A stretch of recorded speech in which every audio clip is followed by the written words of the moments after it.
దేశాలతోనే పోటీ పడే విధంగా ఆనాటి హైదరాబాద్ రాష్ట్రాన్ని అభివృద్ధి చేసింది అధ్యక్ష నిజాం.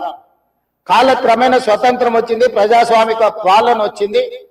కానీ నిజాం చేసిన అభివృద్ధిని మొత్తం కాలగర్భంలో కలిపేసేసి కనుమరుగు చేసేసి. పాలకులకు నిజాం మీద కోపం ఉంటే నాకు అభ్యంతరం లేదు, కానీ నిజాం కట్టిన కట్టడాలను, చారిత్రాత్మకమైన కట్టడాల నుంచి మొదలు పెడితే చేసిన అభివృద్ధిని మొత్తం కాలగర్భంలో కలిపి కలుషితం చేసి ఆక్రమించుకొని అన్యాయక్రాంతం అయిపోయి ఈ రోజు నివసించడానికి యోగ్యం కాని ప్రాంతాలుగా తయారు చేసేసి ఇదొక భాగం. ఈ హైదరాబాద్ నగరంలో ఉన్న మురికి కాలువలన్నిటినీ, కాలనీలు మొత్తం పట్టణం యొక్క మురికినంతా మూసీ నది కలిపేసేసి చచ్చిన శవాల నుంచి పశువుల కలేబరాల వరకు ఆ మూసీ నదిలో కలిపేయడంతో రంగారెడ్డి జిల్లా, హైదరాబాద్ జిల్లా, చివరగా నల్గొండ జిల్లా ఈ రోజు శిక్ష అనుభవిస్తున్నది నల్గొండ జిల్లా ప్రజల అధ్యక్ష. లక్షలాది మంది నల్గొండ జిల్లా ప్రజలు మూసీ నది పరివాహక ప్రాంతంలో చివరగా ఉండడం వల్ల రంగారెడ్డి జిల్లా, హైదరాబాదు జిల్లాలో నుంచి వచ్చిన మొత్తం మురికి కలుషితం, మనుషుల శవాల నుంచి పశువుల కలేబరాల వరకు ఫార్మా కంపెనీలు వెదజల్లుతున్న విష కాలుష్యం నుంచి మూసీలో కలపడం వల్ల కింద వాళ్ళు జీవించలేని పరిస్థితి ఉంది. నల్గొండ జిల్లాకు భగవంతుడే శిక్ష విధించిండు అధ్యక్ష. వాళ్ళ దురదృష్టం, దేవుడే వాళ్ళ మీద కక్ష కట్టిండు అన్నట్టుగా ఫ్లోరైడ్ ప్రాంతంగా ఆ ప్రాంత ప్రజలు పేదవాళ్ళు కాళ్ళు వంకర, చేతులు వంకర, నడుము వంకర, పుట్టే పిల్లలు అష్ట వంకర్లతో పుడుతుంటే కన్న తల్లిదండ్రుల యొక్క దుఃఖం ఎలాంటిదో అర్థం చేసుకోండి అధ్యక్ష. ఇదే కాకుండా పిడుగులాంటి ప్రమాదం వాళ్లకు మూసీ నుంచి వచ్చింది అధ్యక్ష. మూసీ పరివాహక ప్రాంతంలో, ఆ ప్రాంతంలో మహిళలు గర్భం దాలిస్తే ఈ నీళ్లు తాగడం వల్ల, ఈ మూసీ పరివాహక ప్రాంతంలో పండించిన పంటలు, కూరగాయలు పంటలు తినడం వల్ల ఆడపిల్లలు గర్భం దాల్చలేని పరిస్థితి వచ్చిందని డాక్టర్లు రిపోర్ట్ ఇచ్చింది అధ్యక్ష.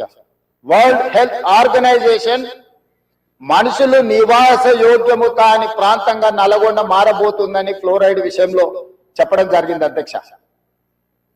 అదే కాకుండా ఈరోజు మూసీ కలుషితం వల్ల పరివాహక ప్రాంతంలో నేను భువనగిరి, ఆలేరు ఆ ప్రాంతం నేను ప్రత్యక్షంగా పర్యటనకు పోయించిన అధ్యక్ష. నేనే స్వయంగా పాదయాత్ర చేసిన అధ్యక్ష.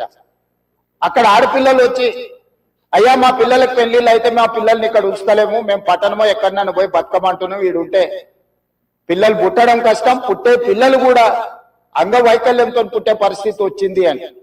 నేను అడిగిన ఆడబిడ్డల్ని, ఎందుకమ్మా, ఏం తల్లి, ఏం కష్టం వచ్చిందని. ఒకప్పుడు మూసీలో నీళ్లు ముంచుకొని మేము తాగేటోళ్ళమయ్యా, ఈ రోజు చూడు, నువ్వే చూస్తున్నావు కదా, మూసీ పక్కన నిలబడలేని పరిస్థితి, దుర్భరమైన కంపు, కలుషితమైన నీళ్లు. ఈ నీళ్లు ఇక్కడనే కాదు, మా పంట పొలాలలో పారి మా పశువులు, మా మేకలు నీళ్లు తాగి చచ్చిపోవడమే కాకుండా మేము పండించే కూరగాయలు, పంటలు ఇవే తినడం వల్ల మేము జీవించలేని పరిస్థితి వచ్చింది.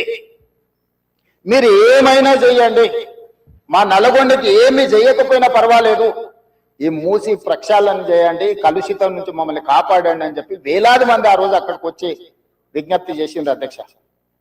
ఇన్ని పరిస్థితులను చూసి, ప్రపంచం అభివృద్ధి చెందుతున్న విధానాలను చూసిన తర్వాత మా ప్రభుత్వం స్పష్టమైన నిర్ణయం తీసుకున్నది అధ్యక్ష.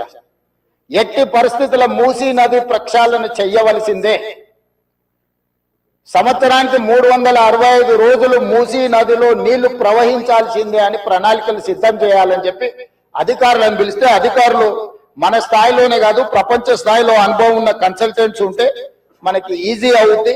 వాళ్ళు ఇచ్చే నివేదికలు, అంచనాలు, సూచనలు మనకు ఉపయోగపడతాయని చెప్పి గ్లోబల్ టెండర్ పిలిచిన అధ్యక్ష కన్సల్టెంట్ కోసం. అందులో జాయింట్ వెంచర్ కన్సార్షియం కింద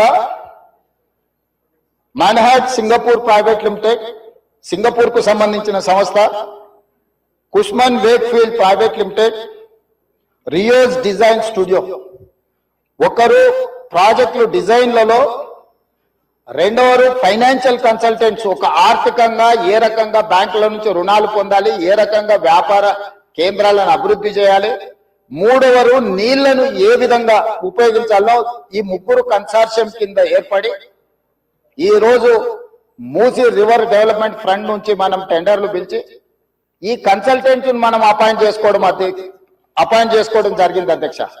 ఈ 3 వ్యాపార సంస్థలు కలిసి జాయింట్ వెంచర్ కింద ఈ రోజు మనం మూసీ నది ప్రక్షాళన, మూసీ నది పునరుద్ధరణకు కన్సల్టెంట్ గా ఉండి ఈ రోజు నివేదికలు తయారు చేస్తున్నారు అధ్యక్ష. వాళ్ళు ఇచ్చిన ప్రాథమిక అంచనాలు, ప్రాథమిక నివేదికలు, ఫస్ట్ ఫేజ్ ఉస్మాన్ సాగర్ నుంచి బాపు ఘాట్, హిమాయత్ సాగర్ నుంచి బాపు ఘాట్, ఈ 2 ఇక్కడికి వచ్చి కలిసి బాపు ఘాట్ దగ్గర గాంధీ సరోవర్ మనం నిర్మించదలుచుకున్నాం అధ్యక్ష. ఇది 9.5 కిలోమీటర్లు ఉంది గండిపేట నుంచి బాపు ఘాట్ వరకు. హిమాయత్ సాగర్ నుంచి బాపు ఘాట్ వరకు 11.5 కిలోమీటర్లు ఉంది అధ్యక్ష దాదాపుగా. ఈ 2 కలిస్తే ఒక వి షేప్ లో అభివృద్ధి జరుగుతుంది. ఇది 21 కిలోమీటర్లు. గండిపేట పైన వికారాబాద్ కి ఇంకా ప్రణాళికలు సిద్ధమవుతున్నాయి అధ్యక్ష. వీటికి నీళ్ల కోసము గోదావరి జలాలను 20 టీఎంసీలను తరలించాలి. 20 టీఎంసీలు తీసుకొచ్చి 15 టీఎంసీలు హైదరాబాద్ నగర దాహార్తిని తీర్చాలి. 5 టీఎంసీలు గండిపేటలో వదిలి శాశ్వతంగా ఈ నీటి సమస్యను పరిష్కరించాలి అని చెప్పి రోజు ప్రణాళికలు సిద్ధం చేయడమే కాకుండా 7,000 కోట్ల రూపాయలతోని గోదావరి నదీ జలాలను ఈ రోజు తరలించుకొచ్చి మూసీ నది, ఈసీ నదిలో వదిలి ఈ రోజు 3 నదుల యొక్క సంగమం చేసి ఈ రోజు అభివృద్ధి కార్యక్రమాన్ని ముందుకు తీసుకెళ్లాలని పనులు ప్రారంభించిన అధ్యక్ష. నాకు తెలిసి గోదావరి నదీ జలాలు రాబోయే 2 సంవత్సరాల లోపలనే మనము గండిపేటకు నీళ్లు తరలించుకొని వస్తాం అధ్యక్ష. ఈ రోజు ఇప్పుడు ప్రాజెక్ట్ ప్రిపేర్ అయింది. నెక్స్ట్ 3 months లో 31 మార్చ్ లోపల గండిపేట నుంచి గాంధీ సరోవర్ వరకు, హిమాయత్ సాగర్ నుంచి గాంధీ సరోవర్ వరకు 21 కిలోమీటర్లు కూడా మార్చి 31 లోపల అంచనాలు సిద్ధం చేసి టెండర్లను చేసి first phase of Musi river development front అభివృద్ధి కార్యక్రమాలను ముందుకు తీసుకెళ్లాలనుకున్నాం. ఈ ఫస్ట్ ఫేజ్ కి ఏడీబీ బ్యాంకు 4,100 కోట్ల రూపాయలు మనకు రుణం ఇస్తాం. ఈ ప్రాజెక్ట్ లో విషయం ఉన్నది, ఈ ప్రాజెక్ట్ అవసరం ఉన్నది, అభివృద్ధి చేయడానికి మేము బ్యాంకు రుణాలు ఇస్తామని, దీనికి సంబంధించి కేంద్ర ప్రభుత్వం కూడా మనకు అనుమతులు ఇచ్చింది. కేంద్ర ప్రభుత్వం అనుమతుల తర్వాత ఏడీబీ బ్యాంకు కూడా ముందుకు వచ్చింది. ఈ రోజు ఈ first phase detail project report దాదాపుగా నెక్స్ట్ 4-5 రోజులు సబ్మిట్ చేసినాము. వాళ్ళు కొన్ని క్లారిఫికేషన్స్ అడిగిండ్రు. ఆ క్లారిఫికేషన్స్ నివృత్తి చేస్తే సంక్రాంతి లోపల ఫస్ట్ ఫేజ్ ఆఫ్ ప్రాజెక్ట్ కూడా మనకు క్లారిటీ వస్తుంది అధ్యక్ష. క్లారిటీ వచ్చిన తర్వాత ఎగ్జాక్ట్ గా ఎంత జరుగుద్దో, దీని అంచనాలు ఏంది, నీళ్ళు ఏంది, ఏ విధంగా చెక్ డ్యాంలు కడతాము, ఏ విధంగా నీళ్లు తీసుకొస్తాము. ఈ రోజు నీటి ప్రవాహమే కాదు అధ్యక్ష, ఈ ప్రాజెక్టు పేరు గండిపేట నుంచి గౌరెల్లి. గండిపేట దగ్గర ప్రారంభమై రామోజీ ఫిలిమ్స్ దగ్గర గౌరెల్లి ఔటర్ రింగ్ రోడ్ కి కనెక్ట్ అవుతుంది అధ్యక్ష. ఇది 55 కిలోమీటర్లు అధ్యక్ష. ఈ 55 కిలోమీటర్లు కూడా ఎలివేటెడ్ కారిడార్. ఈ రోజు ఔటర్ రింగ్ రోడ్ 160 కిలోమీటర్లు ఉంది. మధ్యలో నుంచి మధ్యలోకి పోవాలంటే 80 కిలోమీటర్లు ప్రయాణం చేయాలి. కానీ అదే గండిపేట నుంచి గౌరెల్లి వరకు మీరు ఎలివేటెడ్ కారిడార్ వేస్తే 55 కిలోమీటర్లలోనే మనం ఇక్కడ నుంచి అక్కడికి ప్రయాణం చేయడానికి అవకాశం ఉంది అధ్యక్ష. నార్సింగ్ దగ్గర ఒక జంక్షను, అట్లా ప్రతి దగ్గర బాపుఘాట్ దగ్గర ఇంకొక జంక్షను, చార్మినార్ దగ్గర ఇంకొక జంక్షను, చాంద్రాయన్ కూడా మన చాదర్గట్ దాటిన తర్వాత ఇంకొక జంక్షను, నాగోల్ దగ్గర ఇంకొక జంక్షన్, ఇట్లా ప్రతి జంక్షన్ లో ట్రంపెట్స్ క్రియేట్ చేసి ఔటర్ రింగ్ రోడ్ నుంచి సిటీలోకి వచ్చే వాళ్ళు అక్కడికి వచ్చి ప్రతి సర్కిల్లో ఎక్కడానికి దిగడానికి కూడా ట్రంపెట్స్ క్రియేట్ చేయమని ఈ రోజు ఎలివేటెడ్ కారిడార్స్ నిర్మించడానికి మనం అధికారులకు, కన్సల్టెంట్స్ కు చెప్పినాం అధ్యక్ష. ఈ ప్రాజెక్టులో భాగంగానే మిరాలం ట్యాంక్ లో వచ్చే నీళ్లు కూడా మిరాలం ట్యాంక్ నుంచి జవహర్లాల్ నెహ్రూ జువాలజికల్ పార్క్ నుంచి ఆ నీళ్లు వచ్చేసి మూసీలో కలుస్తాయి అధ్యక్ష. It is connected to Musi only.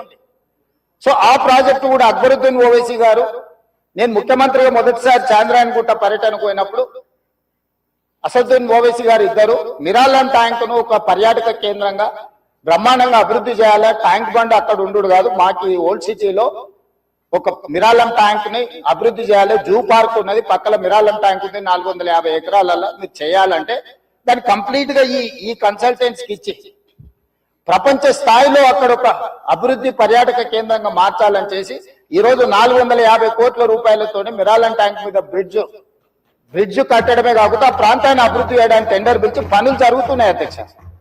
రాబోయే 2 సంవత్సరాలలో ఆ ప్రాజెక్టు కూడా పూర్తి చేస్తాం అధ్యక్ష. ఓల్డ్ సిటీ అని నెగ్లెక్ట్ చేయలేదు అధ్యక్ష. నేను చెప్పిన అది ఓల్డ్ సిటీ కాదు, అది ఒరిజినల్ సిటీ. ఒరిజినల్ సిటీని రివైవ్ చేసి ప్రపంచంలోనే ఒక గొప్ప నగరంగా మా హైదరాబాద్ నగరం అని చెప్పుకునే విధంగా అభివృద్ధి చేస్తామని చెప్పి మాట ఇవ్వడం జరిగింది. దాంట్లో భాగంగానే ఈ రోజు గౌలిగూడ దగ్గర వదిలేసిన మెట్రోను ఈ రోజు చాంద్రాయన్ గుట్ట వరకు పొడిగిస్తున్నాం అధ్యక్ష. ల్యాండ్ ఎక్వేషన్ జరుగుతుంది. అక్బరుద్దీన్ ఓవైసీ గారే మలక్పేట ఎమ్మెల్యే గారు ఇక్కడ ఉన్నారు. ఈ రోజు నష్టపరిహారం అడిగినంతగా భూములు కోల్పోయే వాళ్ళకి ఇచ్చి ఈ రోజు మెట్రో పనులు ప్రారంభించిన అధ్యక్ష. మిరాలం ట్యాంక్ ప్రారంభించిన అధ్యక్ష. అదే విధంగా longest flyover PV Narasimha Rao flyover తర్వాత 2వ లాంగెస్ట్ ఫ్లైఓవర్ మన్మోహన్ సింగ్ గారి పేరు మీద ఫ్లైఓవర్ ని జూ పార్క్ దగ్గర మనం ప్రారంభించుకున్నాం అధ్యక్ష. ఓల్డ్ సిటీ నెగ్లెక్ట్ చేయలేదు అధ్యక్ష. అండర్ గ్రౌండ్ డ్రైనేజ్ చంద్రాయన్ గుట్ట ప్రాంతానికి మనం నిధులు ఇచ్చినాం అధ్యక్ష. ఇవన్నీ కూడా పాత నగరాన్ని ఇది మన తలమానికము, మన యొక్క గొప్ప గౌరవము హైదరాబాద్ నగరం అని చెప్పి ఈ రోజు హైదరాబాద్ నగరం మీద ప్రత్యేకమైన దృష్టి పెట్టి ఈ రోజు కార్యక్రమాలు తీసుకుంటున్నాం అధ్యక్ష. ఇక మళ్ళీ మూసీకి వస్తున్నాం అధ్యక్ష. ఈ మూసీని కేవలం